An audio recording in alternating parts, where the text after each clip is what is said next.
Assalamualaikum warahmatullahi wabarakatuh. Perkenalkan, nama saya Mutiara Herdika, mahasiswi Fakultas Hukum Universitas Bangka Belitung. Di sini saya akan menjelaskan rangkuman dari Undang-Undang Nomor 7 Tahun 2021, yaitu Undang-Undang Harmonisasi Peraturan Perpajakan. Pengertian dari Undang-Undang Harmonisasi Perpajakan, ya ini merupakan bagian dari sistem reformasi pajak dengan tujuan penguatan ekonomi dan percepatan pembangunan nasional. Di dalam Undang-Undang Harmonisasi Peraturan Perpajakan ini terdapat perubahan-perubahan pengaturan perpajakan yang dianggap lebih berpihak pada rakyat dan lebih ringan dibandingkan peraturan perundang-undangan yang berlaku sebelumnya. Perubahan atas peraturan perpajakan atau PPh, orang pribadi serta UMKM termasuk poin yang terdapat pada Undang-Undang Harmonisasi Peraturan Perpajakan tersebut. Nah, sebagai contoh penerapan dari Undang-Undang Harmonisasi Peraturan Perpajakan, ya ini seperti batas pendapatan kena pajak orang pribadi atau PPh yang sebelumnya minimal 4,5 juta per bulan atau setara dengan 50 juta per tahun dinaikkan menjadi 5 juta per bulan alias 60 juta per tahun. Nah, artinya kalau dulu Anda bergaji 4,5 juta sebulannya, pastinya terkena pajak, namun sekarang tidak lagi. Orang dengan pendapatan minimal 5 juta dengan 5 juta per bulan barulah akan dikenakan pajak penghasilan orang pribadi atau PPh 21. Naiknya ambang batas penghasilan kena pajak tersebut diharapkan bisa meningkatkan taraf hidup masyarakat di tengah pandemi serta memenuhi rasa keadilan di suatu masyarakat. Nah, pemerintah melalui Undang-Undang Harmonisasi Peraturan Pajak telah melakukan beberapa perubahan regulasi perpajakan. Ada beberapa aturan diubah dari sebelumnya melalui Undang-Undang HPP. Nah, selain diubahnya beberapa peraturan, pemerintah juga menetapkan apa saja aturan yang dihapus dari Undang-Undang HPP. HPP ini yang dulunya tercantum dalam Undang-Undang Perpajakan. Regulasi perpajakan yang mengalami perubahan melalui Undang-Undang Harmonisasi Peraturan Pajak tersebut antara lain yang pertama, bebas pajak pertambahan nilai atau PPN bagi kebutuhan pokok. Nah, pembebasan PPN tersebut menjadi salah satu wujud kepedulian pemerintah kepada pada masyarakat kecil, terutama setelah terdampak pandemi. Bukan hanya kebutuhan pokok saja yang dibebaskan dari pengenaan PPN. Pengenaan PPN tersebut karena pemerintah juga menerapkan pada jasa pendidikan, jasa kesehatan, serta pelayanan dan jasa lain. Yang kedua yaitu PPN dengan tarif tunggal besaran tarif atau pajak pertambahan nilai. Ditetapkan dengan besaran tunggal. Kenaikan tarif PPN dilakukan secara bertahap melalui pertimbangan kondisi perekonomian. Besaran tarif pajak PPN menurut Undang-Undang HPP yaitu 11% diberlakukan melalui tanggal 1 April 2022. Penerapan tersebut paling lambat dikenakan pada tanggal 1 Januari 2025 yang akan mendatang. Yang ketiga yaitu keringanan pajak UMKM. Pemerintah juga meringankan pajak untuk UMKM untuk mendorong pertumbuhan ekonomi. Pemerintah menetapkan UMKM dengan pendapatan kotor atau bruto bernilai 500 juta per tahun tidak termasuk kena pajak. Selain itu, pemerintah juga memberikan keringanan berupa diskon tarif sebesar 50% atas pajak penghasilan (PPH) untuk golongan UMKM yang mendapatkan omset hingga mencapai 4,8 miliar per tahun.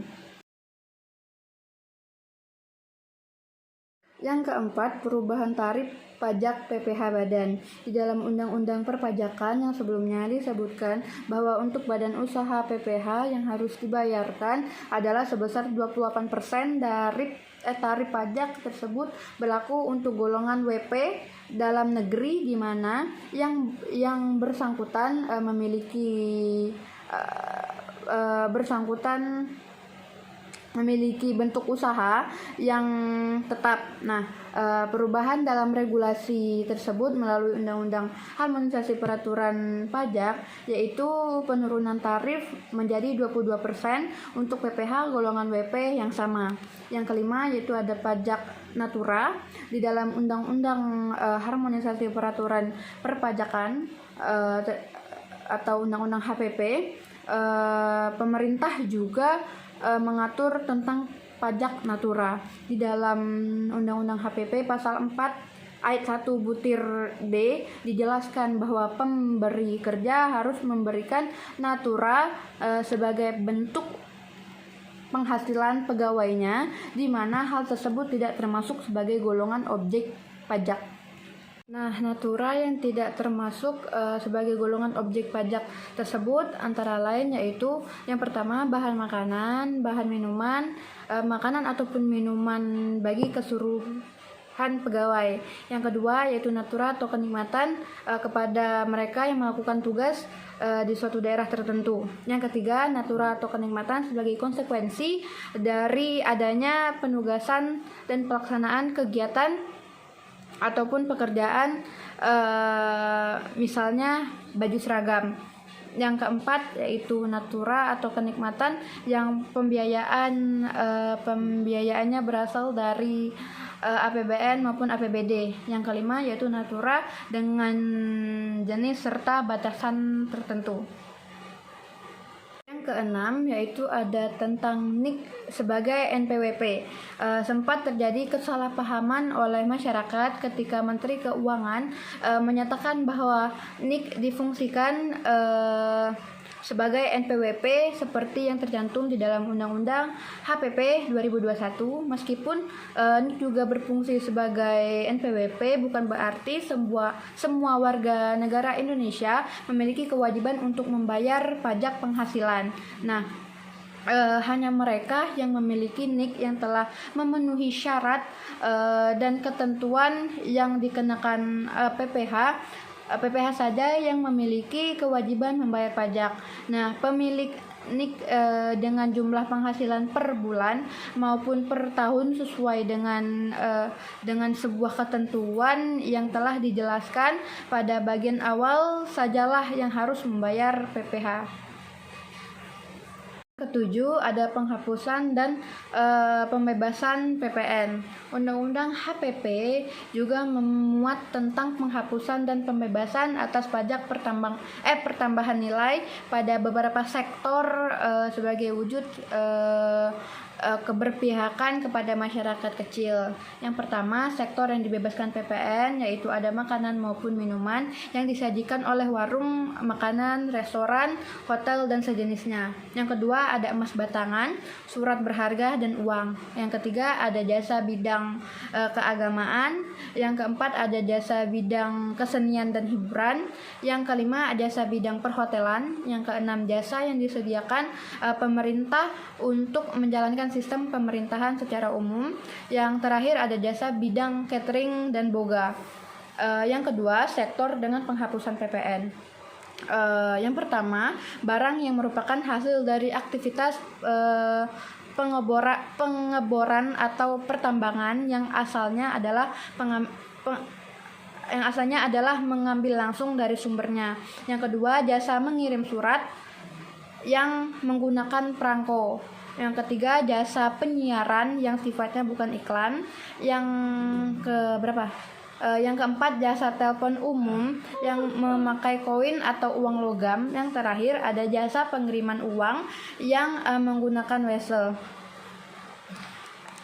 Selanjutnya, ada sektor dengan PPN bebas terbatas. Yang pertama, barang-barang golongan kebutuhan pokok yang sifatnya sangat dibutuhkan oleh masyarakat. Yang kedua, ada jasa pelayanan medis, pelayanan di bidang medis. Yang ketiga, jasa pelayanan di bidang sosial. Yang keempat, jasa bidang keuangan. Yang kelima, jasa bidang asuransi. Yang keenam, jasa bidang pendidikan.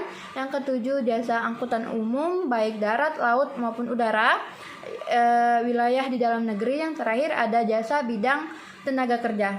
Kesimpulannya bahwa Undang-Undang Harmonisasi Peraturan Perpajakan merupakan bagian dari reformasi bidang perpajakan dengan tujuan untuk mendukung percepatan pembangunan nasional serta pemulihan ekonomi. Nah, perlu kita garis bawahi lagi bahwa Undang-Undang Harmonisasi Peraturan Perpajakan merupakan upaya dari pemerintah untuk berpihak kepada masyarakat dengan melakukan perubahan serta penghapusan pada beberapa peraturan perpajakan. Mungkin itu saja yang bisa saya sampaikan. Sekian dari saya. Wassalamualaikum warahmatullahi wabarakatuh. Arigato gozaimashita.